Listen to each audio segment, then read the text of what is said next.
భర్తలపై భార్యలు దాడి చేయడం, భార్యలపై భర్తలు దాడి చేయడం నేటి సమాజంలో పరిపాటిగా మారింది. ఆస్తి పంపకాల్లో తేడాల కారణంగా అన్నదమ్ములు ఒకరిపై ఒకరు దాడి చేసుకోవడం కూడా తరచుగా చూస్తున్నదే. వీటన్నిటికీ విరుద్ధంగా ఓ ఘటన ఏపీలో చోటు చేసుకుంది.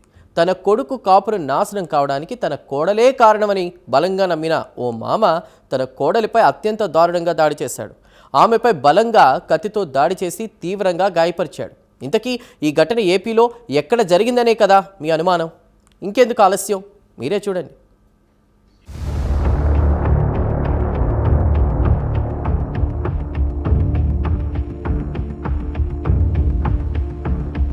ఏపీలోని మచిలీపట్నం ప్రాంతంలో దారుణం చోటు చేసుకుంది. కోడలపై కక్ష పెంచుకున్న ఓ మామ ఆమెపై కత్తితో దాడి చేశాడు.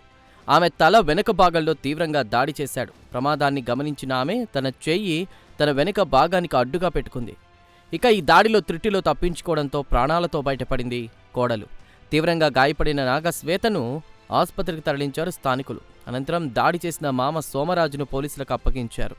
ఈ ఘటన స్థానికంగా కలకలం రేపింది.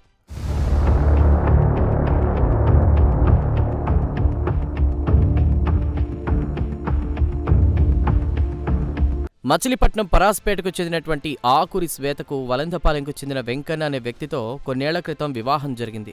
వీరి కాపురం కొంతకాలం సజావుగా సాగింది. ఆ తర్వాత వీరి కాపురం కుదుపులకు లోనైంది. భార్యాభర్తల మధ్య మనస్పర్ధలు మొదలయ్యాయి. మనస్పర్ధలు తీవ్ర రూపం దాల్చడంతో ఆమె భర్తను విడిచిపెట్టి తన పుట్టింటికి వెళ్ళిపోయింది. ఈ పరిణామంతో భార్యాభర్తలతో పాటు రెండు కుటుంబాల మధ్య అంతరం ఏర్పడింది. అది తీవ్రతరమైంది. ఇరు కుటుంబాల మధ్య రాజీ ప్రయత్నాలు కూడా బెడిసికొట్టాయి. ఈ క్రమంలోనే గొడవలు తారాస్థాయికి చేరాయి. దీంతో మామ సోమరాజు తన కోడలపై దాడి చేసేందుకు ప్లాన్ చేశాడు.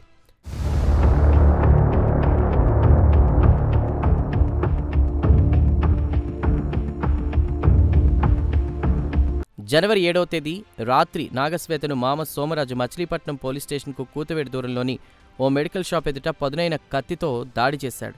ఆమెను హత్య చేసేందుకు తలపై బలంగా సరికాడు. శ్వేత చేయి అడ్డుపెట్టుకోవడంతో కూడా చేతితో పాటు తలకు బలమైన గాయాలయ్యాయి. ఈ సంఘటనను ప్రత్యక్షంగా చూసిన స్థానికులు సోమరాజును పట్టుకుని చితకబాదారు. ఆ తర్వాత పోలీసులకు అప్పగించారు. బాధితురాలు శ్వేతను మచిలీపట్నంలోని సర్వజన ఆసుపత్రిలో చేర్పించారు. కేసు నమోదు చేసుకున్న పోలీసులు దర్యాప్తు ప్రారంభించారు. కుటుంబ కలహాల నేపథ్యంలోనే ఈ దాడి జరిగినట్లు పోలీసులు వెల్లడించారు.